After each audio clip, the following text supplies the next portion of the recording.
Morning, good afternoon, or good evening, wherever you're joining us from. And I believe that at the last count, there were about 240 of you. So we're really grateful for that. And I hope you're not suffering from excessive heat wherever in the world you are.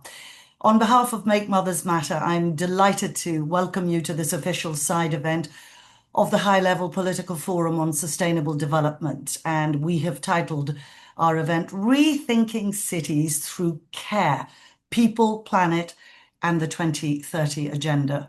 Before we begin, a few practical notes. Interpretation is available in French and Spanish via the interpretation button that's at the bottom of your screens. Please share your comments and questions in the chat throughout the event. We will leave time for discussion and Q&A, obviously. I'd like to start with a thought from one of our speakers today, Saravanan, who recently wrote on LinkedIn, "Cities are where care either holds or breaks." He continues, "For many mothers and unpaid caregivers, climate stress does not arrive as a headline. It arrives as a hotter bus stop, a missed clinic visit, unsafe travel with a child, a water cut, a closed childcare option, a lost workday, or one more night of worry." How true. That is why caring cities matter. They recognize that care is not simply a private responsibility, that it is a public priority that should shape the way we design transport, housing, health services, public spaces, time use, and safety. And of course, at Make Mothers Matter, we have long advocated for the recognition, support, and redistribution of unpaid care work. Today, we're delighted to bring that perspective into a conversation about how cities can better support caregivers, strengthen communities, and help accelerate progress towards the 2030 Agenda. It is now my great pleasure to hand over to our moderator, Simon Ticehurst from the Wellbeing Economy Alliance. Now, Simon will begin by setting the scene and introducing today's discussion in the context of the 2030 Agenda. He's been a leading voice in promoting well-being as the foundation of better policy and better economies, making him an ideal host for today's conversation. Over to you, Simon. Thank you so much, Shanaz, and thank you, Valerie, and to Make Mothers Matter for organizing this side event. Big welcome to everyone. And the aim of this event is to highlight the transformative potential of caring cities in terms of recognizing and supporting redistributing unpaid care work as an important contribution to a range of sustainable development goals. And in the busy and increasingly hot cities of today, care work is often unseen or seen as a cost and not as an investment. It's often unpaid, and it's largely carried out by women, particularly mothers. Yet care work subsidizes and sustains our societies and our economies. And cities only really function because of care. And so caring for people and for the environment is essential, but it's not seen as profitable. And the paradox of this is that at the same time, some of the most important innovations in care systems, like the care blocks in Bogota or the Utopias project in Mexico City, the two initiatives that I'm familiar with, but other initiatives that we will see today have shown what care-centric policies in cities can do in terms of the well-being of people and the planet. And this is one of the reasons why recognizing unpaid care sits within the Sustainable Development Goals, and why the Wellbeing Economy Alliance is also so interested in this issue. The caring cities concept, I wasn't familiar with this, and I've done a bit of reading, and it really proposes a paradigm shift where urban planning prioritizes well-being and equity over the traditional logic of extraction of value and pure economic growth, putting care at the center. So for today's panel to explore these ideas, we've got some very distinguished experts in this field, and we are going to go through a series of presentations, short presentations, 6-7 minutes maximum each. And there will be a chance, as Shanaz has said, to ask questions. Please use the Q&A option or the chat option to ask your questions. And we will pick up on the questions after the different presentations, but also our panelists have agreed to try and answer some of the questions in the chat as we go along. And at the very end, we will be inviting Ana Moreno from the Global Alliance for Care to give us some final reflections and final remarks after listening to the panel. Right, so you can find extensive bios of the panelists in the chat. I think we will be posting those. So I'm not going to go into lengthy presentations of the different panelists, but very happy to introduce very quickly this panel. I think we want to move from more general framing, and that will be the flow of the panel, more general framing, to concrete and practical experiences that point to some of the solutions that can inspire us all with viability and hope and momentum to keep this agenda moving forward. So with that, I'll move into our first speaker, and a big welcome to Celine Charveriat. She's the founder and director of Topia and the Forum for Caring Societies. And we've asked Celine to help frame the discussion and our understanding of the concept of caring cities and why we need to rethink cities through the lens of care. Over to you, Celine. Thank you so much, Simon. And it's so exciting to be among all of you. And you were talking about the fact that we're experts. I'm sure we have many experts among the participants. So please make your voice heard. We want to hear your great ideas.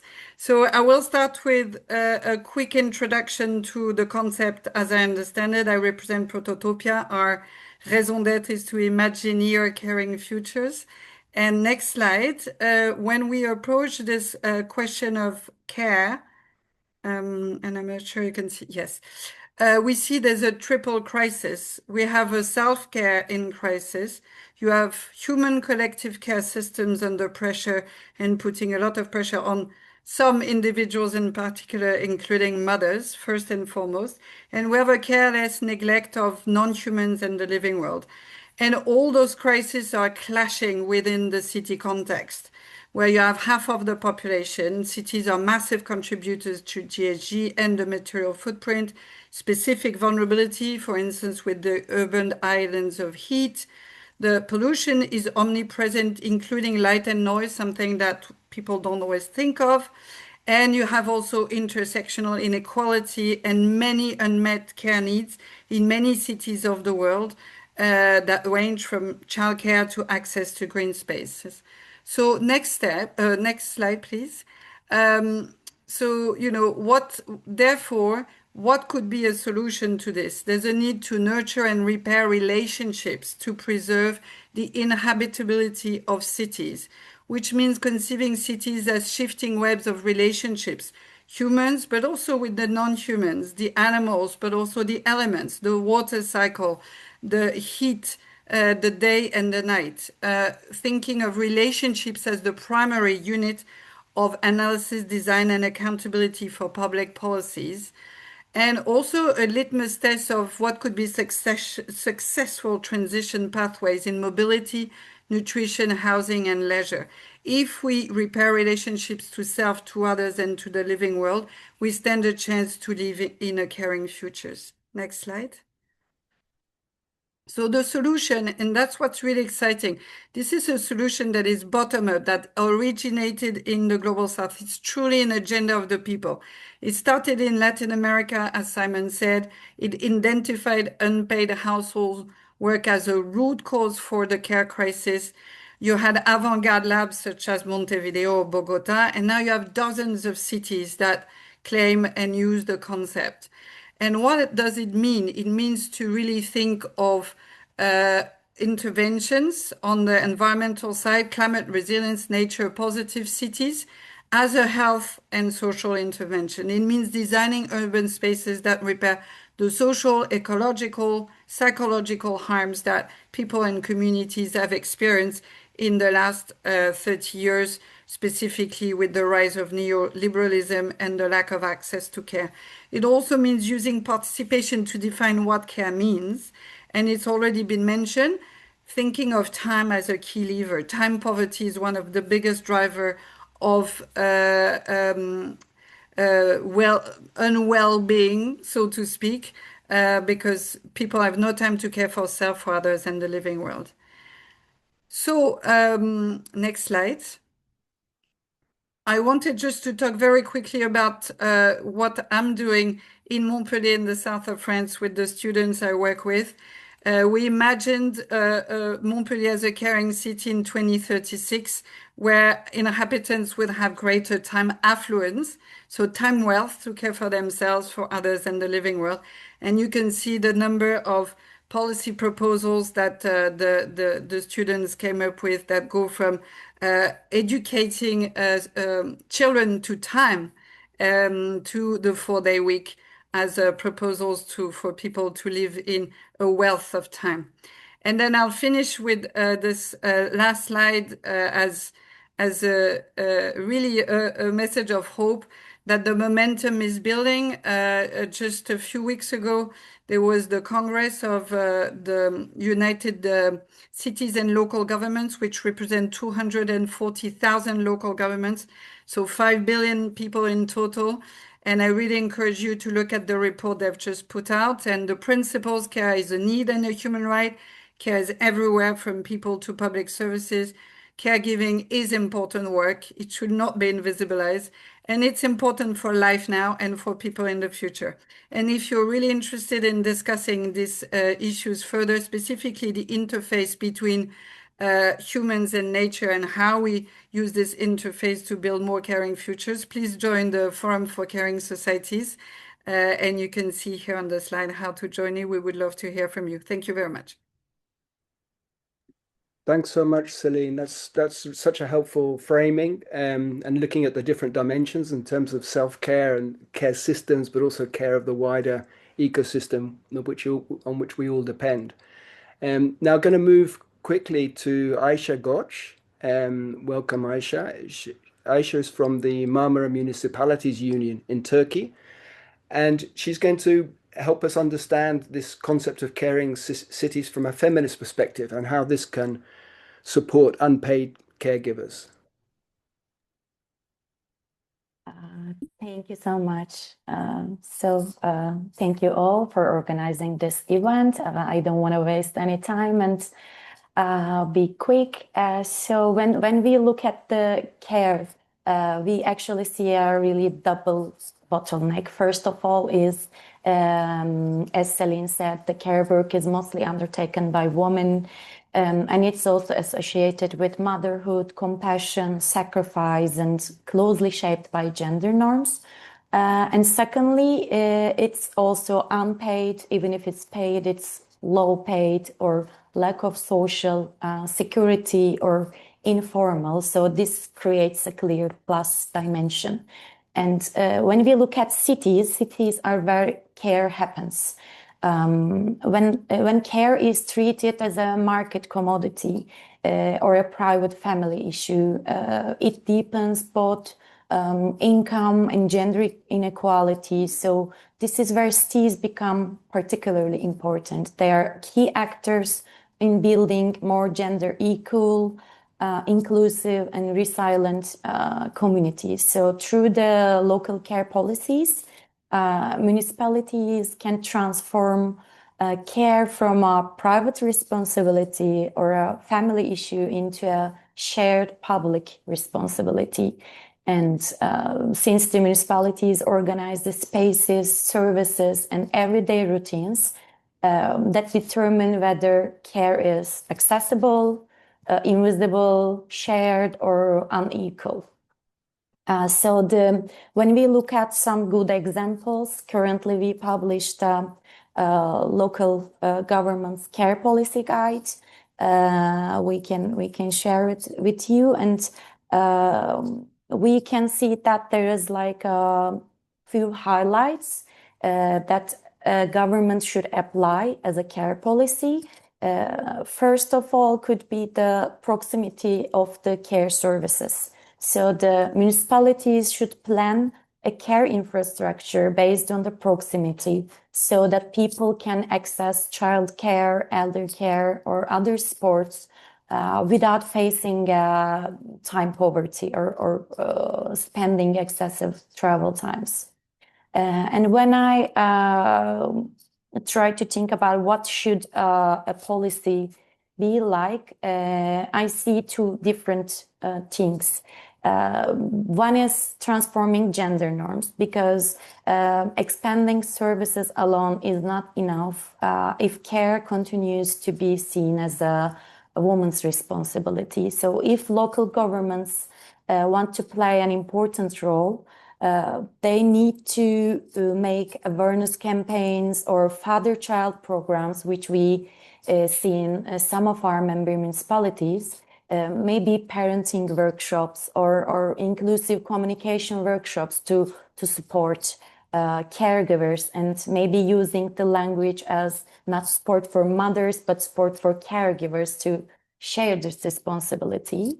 And also one of the most misunderstood points, I think, is improving the quality of life of caregivers, because care crisis is not only as a shortage of caregiver or insufficient services. Caregivers needs to have a meaningful and qualified life conditions. So these were the highlights when I was thinking about. Maybe I can give some examples about our member municipalities and also our own work as Marmara Municipalities Union. I can start with the Reclaiming Streets. It's a Marmara Municipalities Union's program launched in collaboration with Superpool and Global Designing Initiative. It has been running from 2022, and it's a practice-oriented learning program aims creating a livable, pedestrian-friendly, child-friendly, and caregiver-friendly streets. It's like a program that the contribution is coming from the citizens, childs, and caregivers to redesign the streets. It's currently transformed 15 streets in Marmara region, and now we have 8 other municipalities that are redesigning their streets by the demand of the caregivers. Another program is Early Childhood at Home learning program.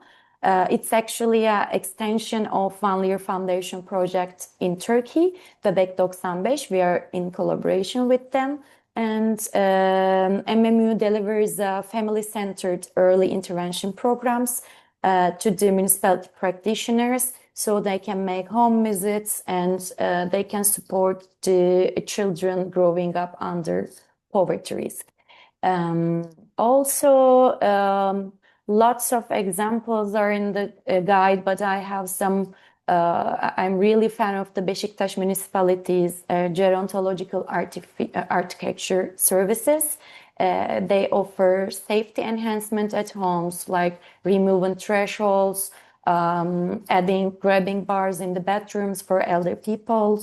And also lots of municipalities have like home-based sports services. And as we said, proximity, the mobility and proximity is so important. And I can give an example of Avcılar municipality. It's a district of Istanbul, and they provide some event bus for women, but they operate with the mobile daycare. So when there are workshops in the neighborhood for mothers or caregivers, the daycare bus could take care of the kids, so they can have some spare time. Yeah, as I said, that lots of examples, but I think it's enough for me for now. Thank you so much for listening, and see you again in the Q&A.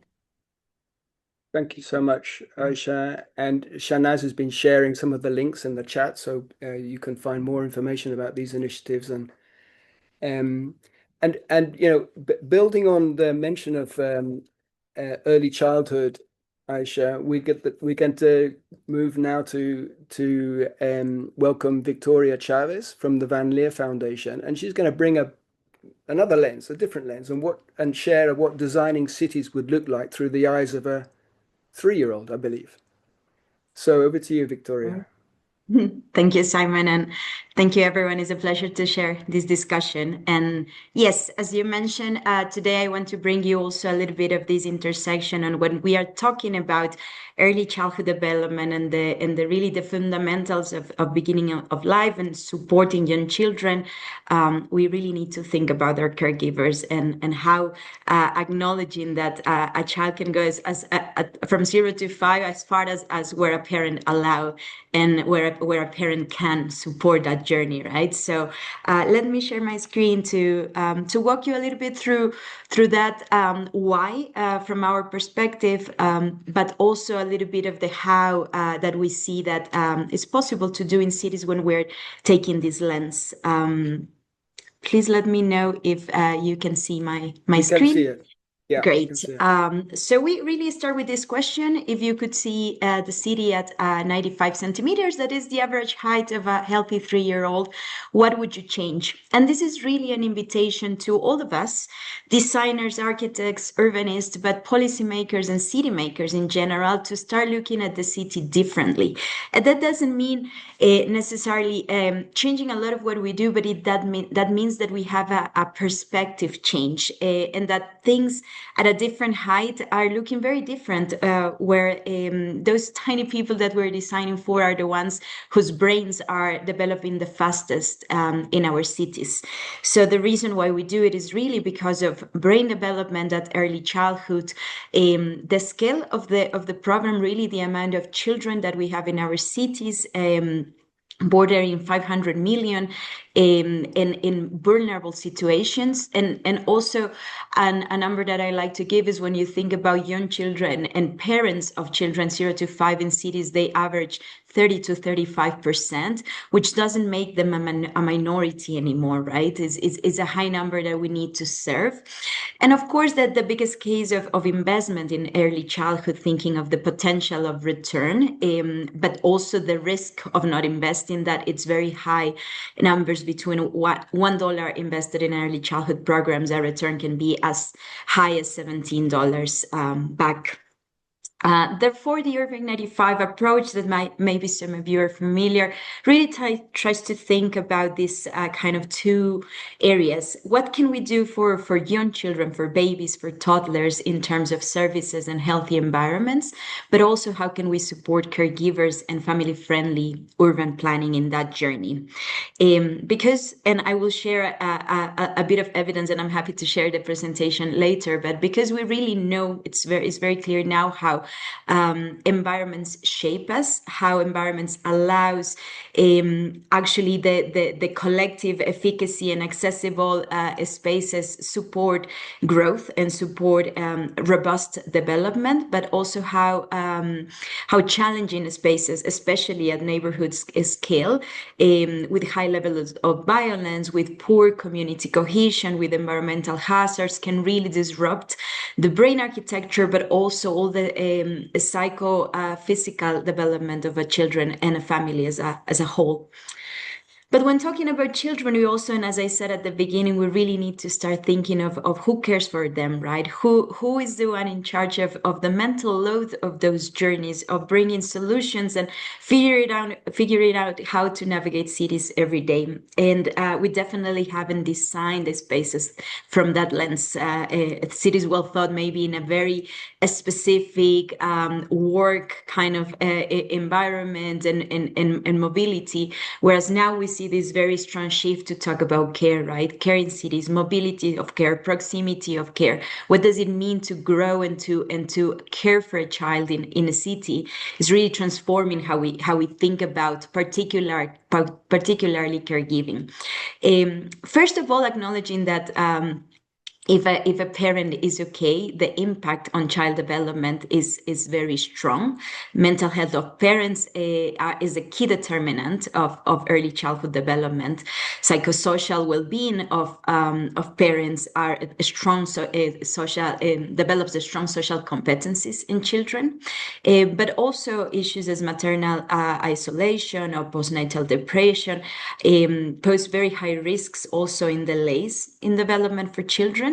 But overall, there's a lot of demonstrated information of how parents that are doing well can really support children grow up well. And a key point of that is really to acknowledging, and something that we see now in science going broader and broader, is how much caregiving changes you. Is not so far back that we are learning about the maternal brain and the paternal brain, and acknowledging that it's really an important and significant transformation, almost a third window of opportunity in life. And the terms of matrescence start really being part of our vocabulary, understanding that parents need support, they need help, they are going through major transformation, they are not just caring for a child, but they need to care for themselves too. And it really poses the question, what do we do then in this phase where the brain goes most profound rewiring, mostly into almost caring mode, vigilance, emotional change, enhancing kind of these attributes of caring for others, that is almost changing how our brain operates. And as I said before, a lot of parents, more than 500 million of parents that are caring for children under 5, and that are going really through difficult moments in cities. There is, and here a lot of numbers to just pose the problem in the sense of very strong loneliness, particular to parents, high percentage of postpartum depressions, particularly that can double during pregnancy, and understanding, I think, in general for us that woman mental health is at a higher risk, and the amount of care load also is 3 to 7 times a difference between women and men. And then there's really an invitation, therefore, to think, what can we do together, and how can we start designing cities that can respond to these needs and to this emerging evidence that really gives us guidelines on how to operate. And for us, we talked strongly about 4 pillars. One is to think about data. If we don't know where young children are and parents are in cities, it will be very hard for us to respond to them. So figuring out where they are and measuring what they are doing is very important. And here you can see some of the toolkits that can help us do that. Encouraging healthy behaviors. For us, the impact goal is to think about healthy interactions in cities. And by taking a lens on behavioral change, we can really help bring methodologies that can walk us through what are the real challenges that are preventing behaviors. We talked a lot also about we need to listen to parents. Participation, I think, is something we talk more and more about, but how are we then listening to parents, and how are we do it right? It's an important part of the journey. And lastly, designing guidelines, because we all need to learn how to do it. So this has been a very big part of our work in thinking, okay, we need to think about a diversity of spaces in cities that have to be well designed to support parents, from a very urban scale as a master plan to a very, very specific scale as a playground, but always with a social layer. So this balance of social spatial thinking and programming has been very important to support this work.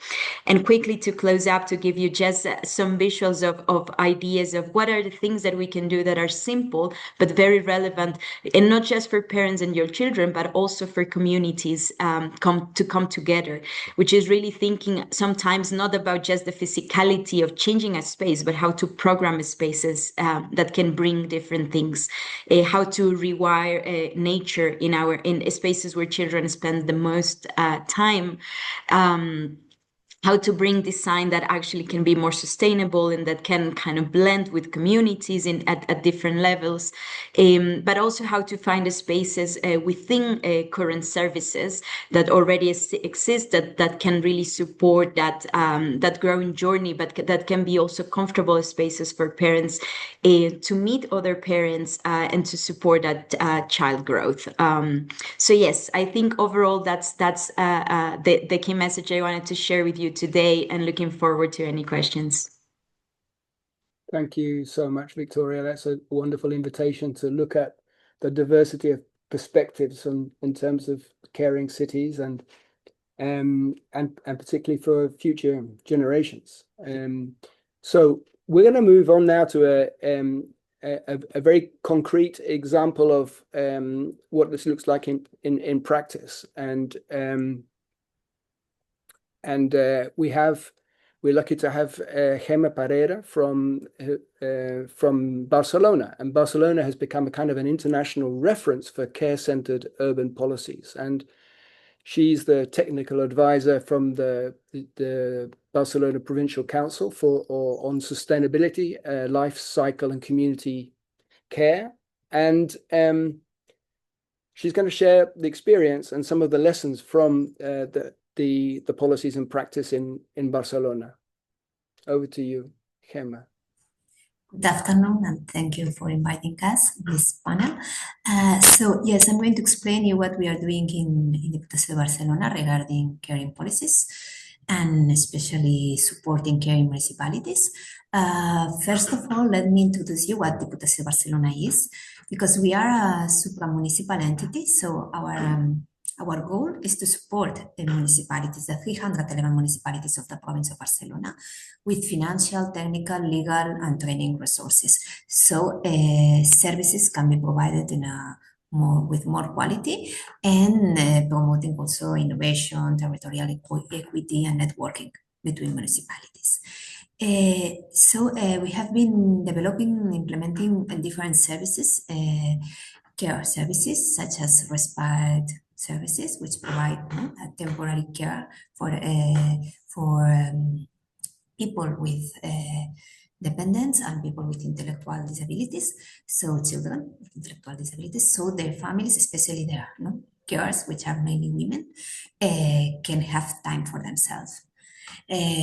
We have also the emotional support and mutual aid groups for informal caregivers. This is a place where they can share their needs, demands, and work emotional well-being related to care. But actually, we are doing a step forward with the Caring Municipalities program. We think it's not enough to provide services of care, which is of course necessary, but it's important to change the perception, the meaning of care in the municipalities. The aim of this project is to put in political agendas the caring, and to implement participatory process so people can say what is care for them, what are the needs, the main needs that are not satisfied regarding care, and how as a community with local governments and with communities, social entities, we can provide better care for everybody. So what we did, first of all, we did a model, because we think it's important. We say there is one model, but there are 311 ways for implementing it in our province, because there are 311 municipalities. But it's a common model, so we can put in the agenda that this is a caring municipality. This should be a caring municipality. So this model, we will, of course, we work it in a participatory way to do that model, and with the university, with a lot of municipalities, professionals, with political leaders. So we have this model. This model is based on 5 pillars. The first one is reducing the burden on families and the centrality of the family in caregiving. We know we are saying today that families are the main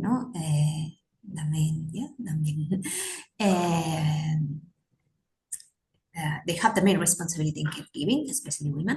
So we have to give support to them with respite services, with training, emotional support, and different programs providing also home adaptations to make caring easier. This is the first pillar. We have a second pillar, which is the social redistribution of caring responsibilities. That means we need to give better and more public care services for children and for elderly people and for people with disabilities. So families cannot have so big burden in caring. And the third pillar is recognizing the social centrality of care. That means that we do a lot of awareness campaigns. We have to speak about care. We have to speak about caring and people who is caring, giving them value and opportunities. So we are doing these awareness campaigns. The fourth pillar is to reduce, at least, or to make progress in reducing gender and social inequalities associated with caregiving. We are speaking a lot about this today, that care policies have to change gender inequalities. So we are also trying to work in this way. And the fifth pillar is to empower caregivers with the promotion of support groups for caregivers, and as well as process of participation and co-production of policies and services regarding care. So these are the pillars of the model, and how are we implementing it? The first step for the implementation is creating a cross-cutting group, political and technical, at the municipal level. So all areas are involved in developing this caring strategy, because care it's associated, of course, with social services, social rights areas, feminism, community areas, but also is associated to labor markets, to urbanism. So we create this cross-sectorial group in the municipality.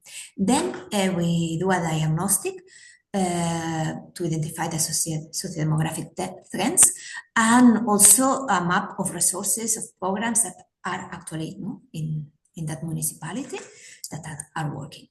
And then we do a participatory process with people involved in care, professional carers, informal carers, the social entities, families, people who need care, of course, and we put all together to discuss about how we can improve the services and the resources for care in the municipality. And based on that, we developed the strategy of how to improve caring services in that municipality. And for us, the key elements actually is not only how that, of course, we improve services, we give more services to people with that process, that the main, I think, issues that we put care in a central position in the municipality. We put care as a cross-cutting issue that really all the areas have to tackle with that. And we try also with this strategy to allocate the resources needed for developing these services, and to give the strategy a sustainability. And also these caring municipality strategies are being complemented by another tool, which is the local time management plans. These plans are an instrument, a tool that helps to analyze how we are organizing the uses of time in the municipality.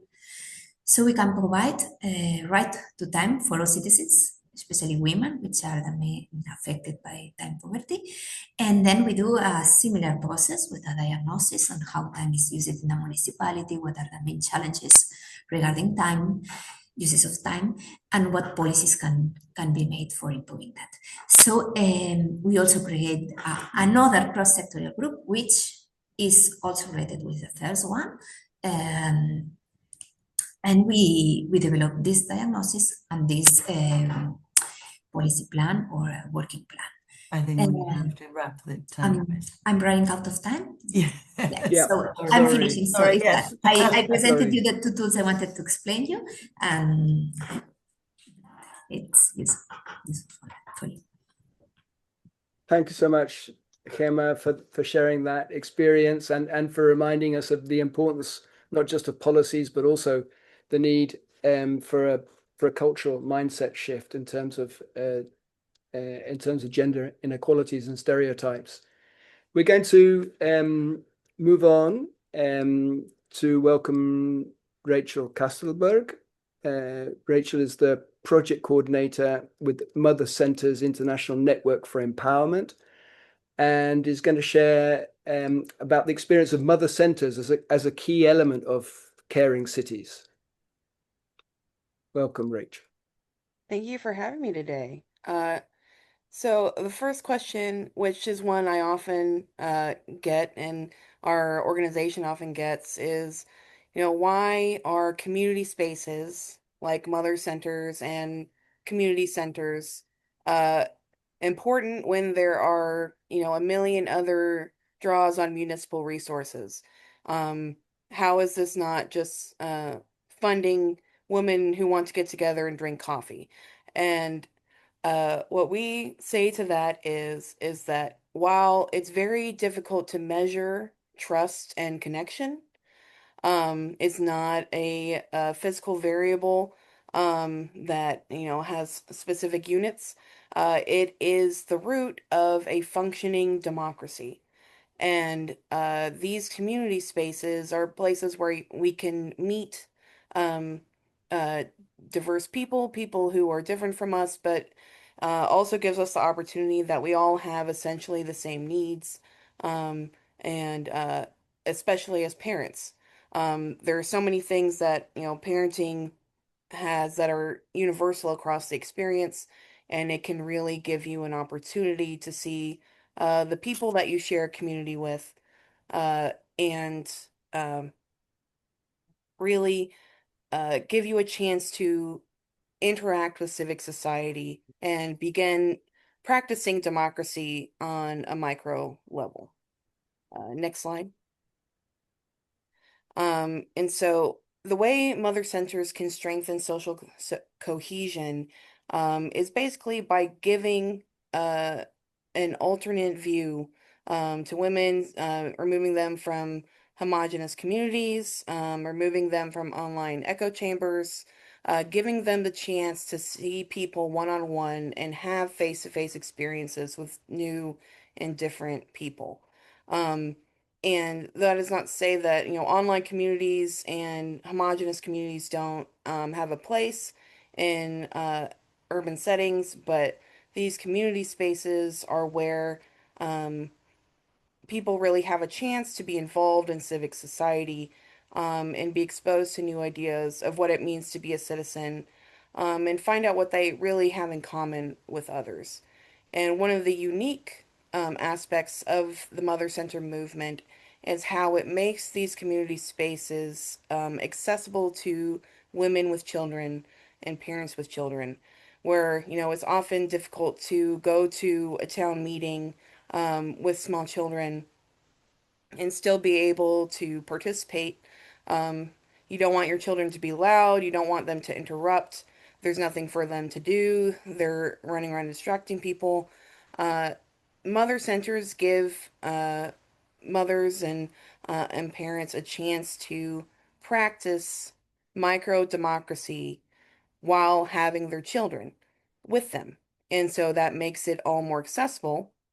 It also gives the parents a sense of self-efficacy. It helps them realize how much control they do have in their day-to-day lives and how much they can impact their communities, even as a parent. And it also gives children the opportunity to watch their parents practice democracy and gives them a chance to begin instilling those values from an early age, learning how to interact with people who are different from them, making the whole process less scary, and helping them come to new people with an attitude of curiosity rather than anxiety. Next slide. And so when municipalities are considering community spaces, what they should really see is that it's an investment in social cohesion. And we are all well aware of how resources are limited, especially financial resources, but really a community space is an investment in how well a society is going to function, and how well democratic values will be uh, uh, invested in that community.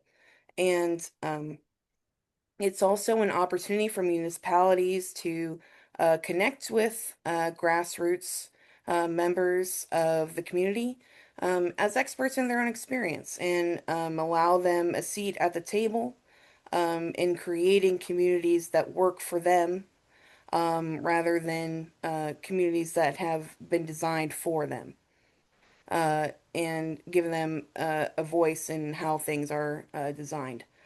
And it's a space for regular practice of democratic values, and it's allowing for democracy to be practiced from an early age in all aspects of life. Next slide. The best way we have found in our various projects, especially in our latest project, Mothers for Peace and Ecology, has been that if municipalities can begin starting to view civil society organizations and grassroots initiatives as partners, as experts in their own experience, then that is where the innovation really begins, because that introduces new ideas, it introduces new ways of looking at the world, and that is how we can begin creating an infrastructure that cares. Last slide. So if you're interested, we have just concluded our Mothers for Peace and Ecology project, where you can read our report on various practical implementations we have seen throughout the Danube region of community level mother centers creating community level change in the real world. And then you can also download our policy brief, Transition into a Caring Europe, which is the collective experiences of the Mother Center movement in Europe, and how they're trying to implement caring values in their communities, along with policy recommendations from that. Thank you. Thank you so much, Rachel. We've talked a lot about the importance of time, but this is a really good registration of the importance of physical spaces to access services and but also to connect, and that's another important dimension. Having quality public spaces for caregivers and for caring. Right, this is with the last presentation now, not least. We're going to welcome Dr. Saravanan Thangarajan. He's a clinician, founder of CliMent as a public health systems and global health delivery. And just as we gathered for this panel, we were talking about how we were melting in the heat of different cities across the world, and so it's quite appropriate that Saravanan is going to talk to us about what cities can do to ensure maternal well-being in the face of climate change. Over to you, Saravanan. Yeah. Thank you, Simon and Shanaz, and all the panel members for framing this conversation so powerfully.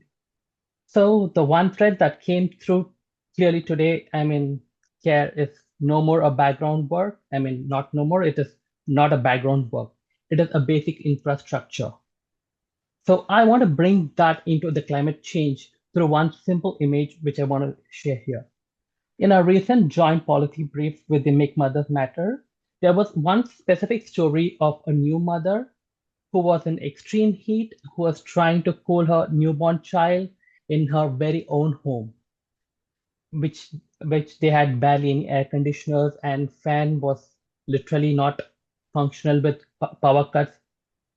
And so the baby couldn't really enjoy the early years or early phase of good sleep. So the mother was trying to cope up with different strategies such as wet towel, fanning the child, and that not just worries the mother physically, but also mentally. And also she was more worried that she's gonna cause impact or damage to her child in very many ways. So to me, that is where climate change becomes real. And to address, Europe has been just reminded of this. The late 2026, the month of June, the heat wave kind of broke records. And across the region, especially in Spain, I think there were more than 1,000 deaths, especially attributed to heat. So having said all this, climate change is not just something which we talk about environmental issue, which is kind of changing temperatures, which is happening something outside across the globe. It is kind of changing the conditions where the care is being performed. So that kind of one of the deciding or a contributing factor, how care is being addressed in current situation. So when a city gets a flood or a heat wave, or it kind of gets disrupted to any natural calamity, the burden does not just stay outside the home. It is part or integral part of every home. And that is often held, or the biggest burden goes to women, especially the mothers, and they're the first to absorb that. So this is kind of very evident that who is being affected and who's most vulnerable here. So talking about the next, even for the floods, it is not just, we talk about just excess water, just flowing of waste of water, but for a mother, it means contaminated drinking source, a missed antenatal visit, or a disrupted childcare, or any kind of work which is keeping her at home or keeping her away from the child, anything. And also like she's unable to find a situation where to make the child calm, where she herself can't make peace with herself. So this is a situation which is not just external, but also internal. So that's where climate impacts mental health to a great extent. This is not understood by most people, especially when you talk about climate and health. There's a lot of conversations happening. But when you talk about mental health, and especially with mothers and young women and children, it's something which still feels more rodent, and kind of people are not able to connect well with it. So I just want to make one thing simple and clear. Climate shocks become care shocks, and if they have direct impact on maternal health risks. So it is not something like they're not integrated and internally connected. We all feel like they're kind of different pieces which we are trying to fit. No, they are all pointing to one same thing and one same community or same group, which is the mothers who are the most left vulnerable here. So that is why climate belongs within the so-called caring cities agenda, which we cannot be left out, have a separate side section, which has to have very addressed in a clear manner in every part of these caring cities agenda. So talking about the SDG 5.4, which kind of argued as recognize and value of unpaid care, which is something which people don't really value, especially when you're talking about all these like the major SDGs. So climate change is now intensifying that care, and especially for mothers, it is more intense. Usually we talk about the physical risk of pregnant women and newborns, which is kind of increasing, which is very much recognized and documented in current day scenario, because we see a lot of literature, people talking about that. But the mental health pathway is still overlooked. And our recently published joint policy brief makes this point very clear. Climate stressors can definitely amplify your anxiety, depression, especially postpartum depression, caregiving strain, and yet my mother's her own mental health is being affected along with the physical and the hormonal changes which takes her, when there is no specific climate policy action which is designed or framed having mothers in mind. So this is something which I want to try to talk like this policy, any policy cannot be, we can't leave mothers when, especially not just talking about the health, but also climate policy needs to have to address how mothers are being addressed. So back to the topic of today's discussion. So what exactly can the cities or the city agendas can kind of try to incorporate or try to look into it? I would start with one simple test, I would say. First, ask this question. Does the city reduce the burden, or does it quietly pass on that burden to the mothers in a silent, in a occult way? So that is something which we need to think before every policy action. So that means there are, I would summarize to 3 points, practical moves, I would say. So first, I would say kind of name mothers and caregivers in every action plan or climate plan which is being done. So what it is not named when a mother or a caregiver is not being addressed in any action plan or a policy plan, they are not planned for. So it is never in the conversation. So if mothers are invisible in heat plans or flood plans or air quality alerts, their need will remain invisible, and the budget, both in the budget and in the services. So the bottom line is every plan should have a consideration of taking mothers, especially the vulnerable mothers and children, into consideration and design surrounding them rather than just having them incorporated. It should be designed around them because they are the building pillars of our future society, for the current and the future society. Next, I would talk about kind of the design public spaces, which is kind of environmental. The public spaces which is focusing more on care, I would say, so talking about the shades or even the safe bus stops or the places where mothers can kind of feed, take rest, or even cool down when a child needs some rest. Though this sounds like kind of small comfort or added advantage, but definitely they are not. They are the basic care infrastructure, which especially we are talking about not the creamy layer of the community. We're talking about 80% of the population who do not have the access to immediate healthcare or facilities. So we're trying to address all of those people, especially with the increasing heat stress and climatic changes. Then next, coming to the last but not the least, protect continuity when the disruption hits. This is especially in terms of talking about the heat wave or a flood. We make sure these plans or these policies are in place, which are kind of proactively thought when there is a situation of flood calamity or a natural disaster. So that's when it hits the most, and that's when it affects the mothers or the women more.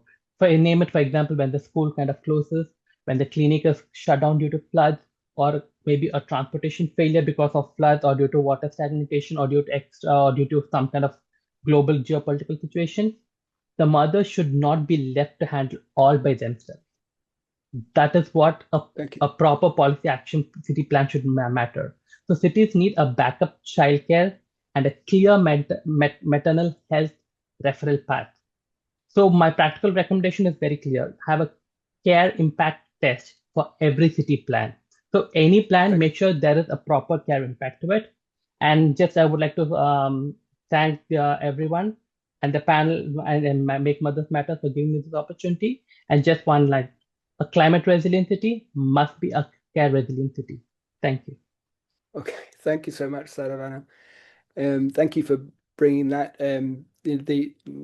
revealing the impact of planetary health on, maybe this is another dimension of the care crisis that we've been talking about. So we're going to open up to some questions that have been coming in, and Shahnaz has been compiling some of these questions. I mean, one of the objectives of this panel and the high level political forum is how can caring cities accelerate the implementation of the Sustainable Development Goals? And we were talking just before that that there's only 18% of the Sustainable Development Goals are on track, and 18% are actually backtracking. And one of the question from Raquel is, this is, the Sustainable Development Goals are from Raquel Serrano, I believe. The Sustainable Development Goals are losing their relevance. So how does this impact on this concept of caring cities, and how can caring cities then continue to push this agenda forward? And I'm not going to name anyone, but please put your hand up if you want to pick up that question. and we can or step in. It's not a question for everybody because we want to get through some more questions as well. Who would like to pick up on that?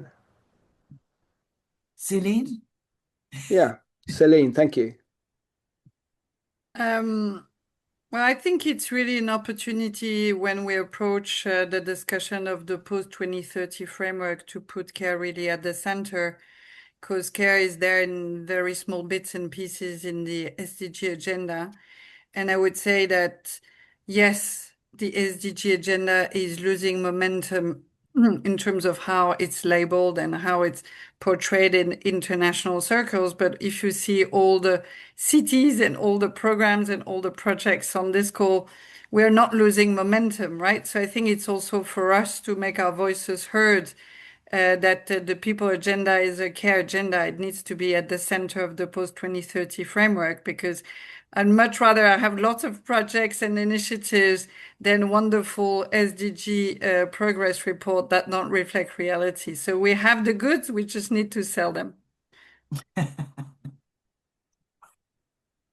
And also, you know, the recent developments, the care is central, is one of the indicators in the recent report produced by the high-level expert group on going beyond GDP, and one of the indicators is related to care. And the also last month, the Eradicating Poverty Beyond Growth report that was recently submitted by the UN rapporteur to the UN Human Rights Council has a whole range of policies looking at care systems and investing in care systems. So this is clearly going to building up, so we had unstoppable momentum, is what Celine's saying, towards looking at the next few years and a post-2030 agenda.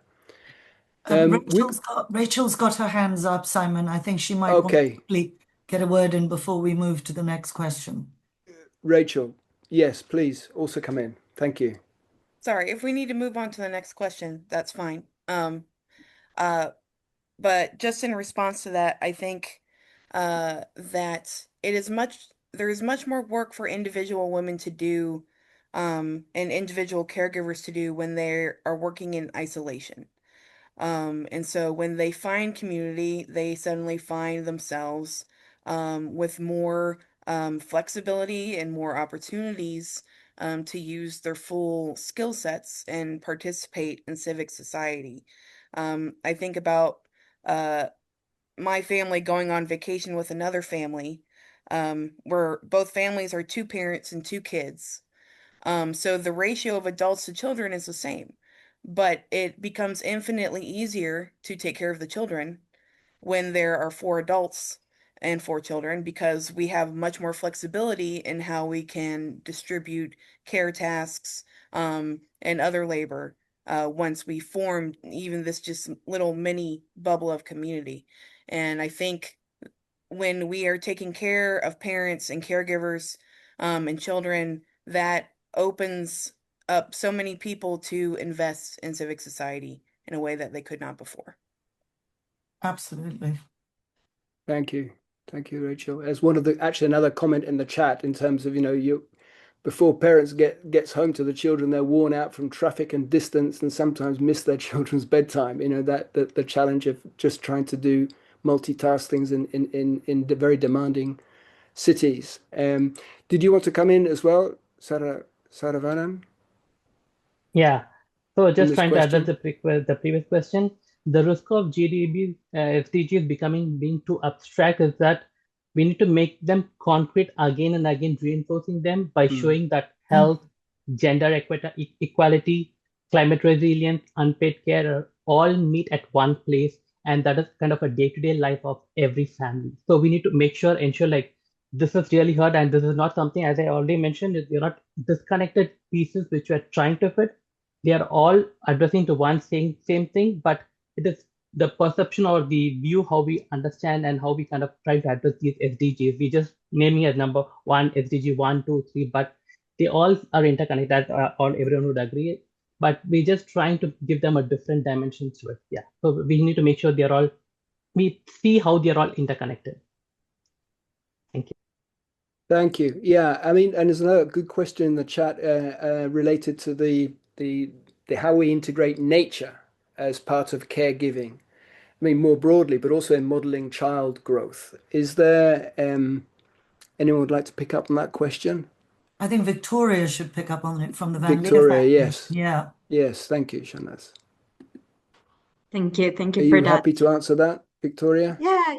No, and reflecting also a little bit of what the colleagues were saying, I think it's primarily very important for us to start being more explicit about framing of children, caregivers, parents in our wording and our policies, because I think that's where it's gonna then give a clear kind of route for intervention. But then thinking really what can cities do and how can design, how can spaces can help us kind of push the needle forward. I think there is already wonderful examples that we see that are happening. I think there's a lot of progress also being done in the Latin American region regarding care circles, care blogs, really kind of thinking about services that are supporting care work, particularly for women, in the sense of lowering the care load, but also supporting the improved well-being in many ways from those lens.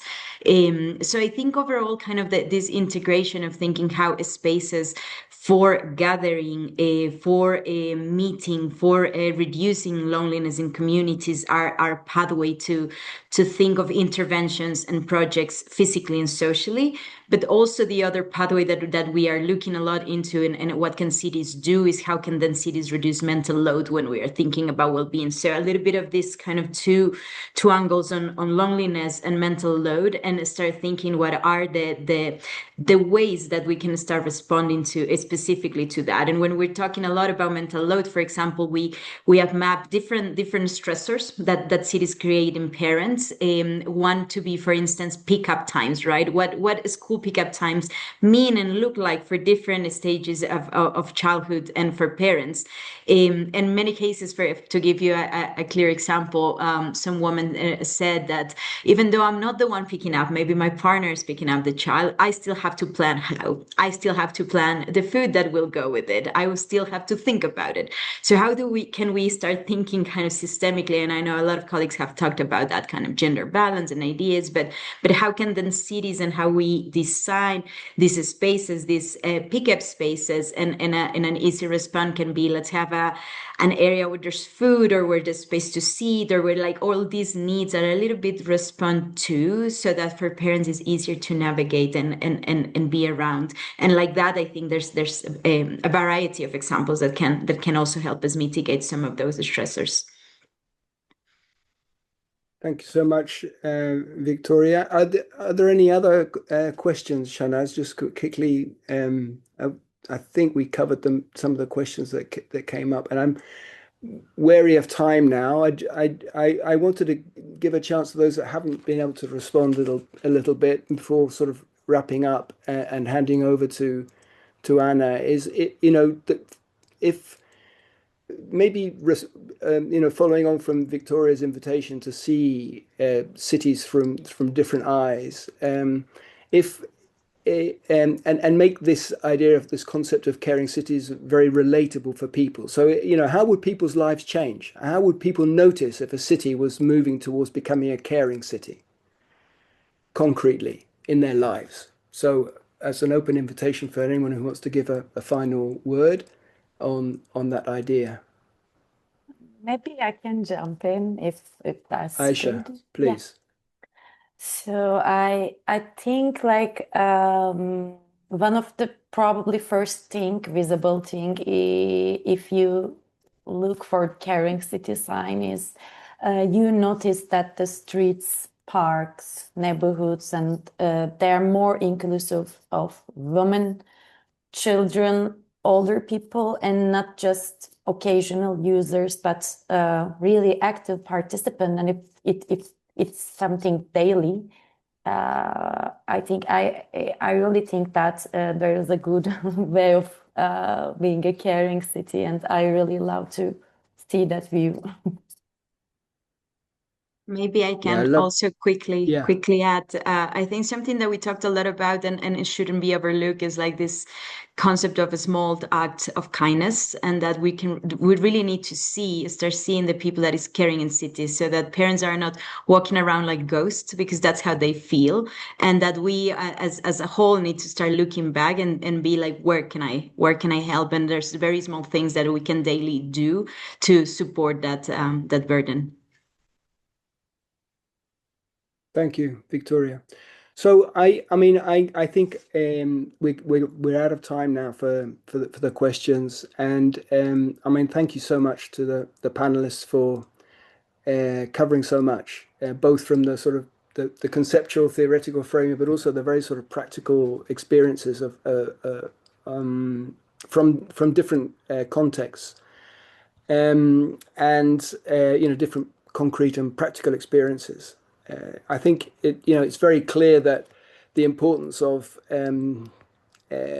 unpaid care and domestic work, but in itself, in itself, but it's also become very clear that it has important additional social and economic benefits, which sort of very clearly illustrates the intersectionality, and the cross-cutting nature of care. In relation to the other development goals, not just the SDG 5.4 or whatever, it cuts across. And I think one of the things that I'm taking, at least, is that this can't be seen, the care agenda or caring cities can't be seen as an add-on to existing systems. It has to be something much more integral. So thank you so much, everyone. Thank you to the audience as well for your questions, and thank you to all the panelists. I'm going to hand over now to Ana Moreno from the Global Alliance for Care, and invite you to share your reflections and closing remarks. Thank you so much, Simon, and thank you to all the panelists, to Make Mothers Matters, to Shanaz, to Valerie for putting together this panel. You can see that the participants have really enjoyed, and we really enjoyed and learned a lot.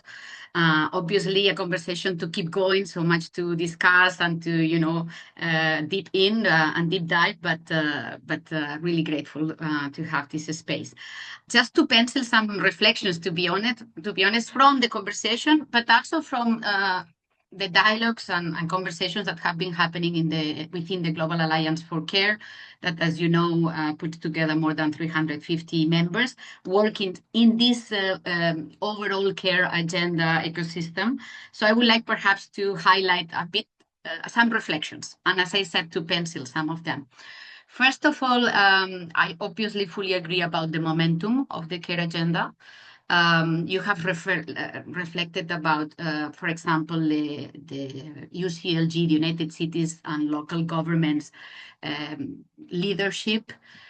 Celine was showcasing the Gold 7 research report that they have published just 2 weeks ago in Tanger, in their Congress. It's a unique resource, but it's a more complex strategy that they started long ago in 2019, connecting not only the work that the local governments are doing, but also connecting other agendas in sustainable development. And that I would like to put it as a first reflection. Part of that momentum is not only because all together we are working in the care agenda after COVID, after making the things that have been said for decades more visible, but because of that capacity of connecting agendas and this alliance of alliances. So the climate and care, the migration and care, the persons with disabilities and support and care, they are working together in a more integrated way to bring the care agenda in different spaces. And I think that's important to mention. And you can see that this week in HLPF, you can see it in the events that are going to happen next week in the high-level political forum, in the SDG 11 review, in the new urban agenda high-level meeting that they are reviewing 10 years of the new urban agenda. We were talking in 2016 about right to the city, we were talking about age-sensitive cities, about gender-sensitive cities, and now we are shaping us to these care-sensitive cities.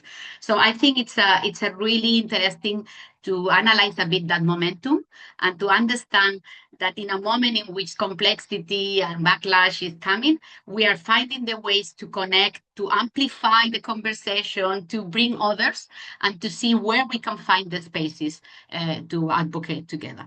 The second thing, really quickly, is about the connection with Sustainable Development Agenda.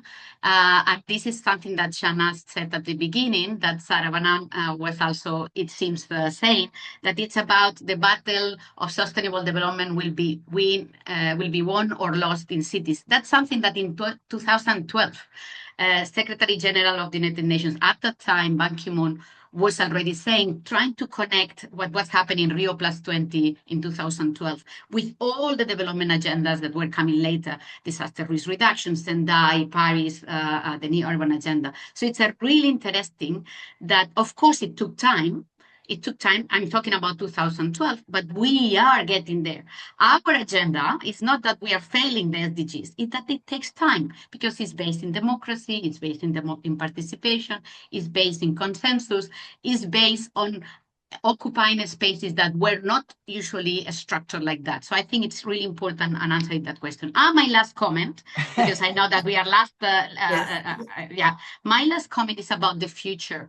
And I think it's a really interesting to understand the cities as a government spaces. Local governments are not only physical, our cities are not only physical spaces where things happen.